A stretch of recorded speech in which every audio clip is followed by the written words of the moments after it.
জাতিসংঘের শান্তিরক্ষা মিশনের force commander হিসেবে দায়িত্ব পালনের জন্য সাইপ্রাসে যাওয়ার আগে প্রধানমন্ত্রী তারেক রহমানের সঙ্গে সাক্ষাৎ করেছেন লেফটেন্যান্ট জেনারেল মোহাম্মদ আসাদুল্লাহ মিনহাজুল আলম।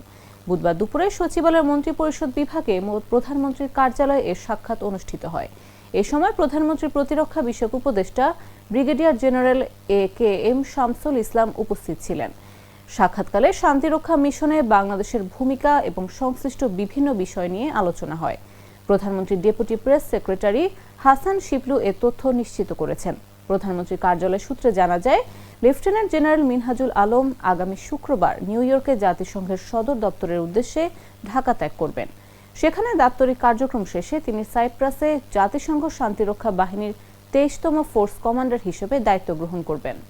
সাক্ষাৎকালে জাতিসংঘ শান্তিরক্ষা কার্যক্রমে বাংলাদেশের ভূমিকা, পেশাদারত্ব এবং আন্তর্জাতিক অঙ্গনের সশস্ত্র বাহিনীর সুনাম ও গৌরবের বিষয়ে আলোচনা হয়।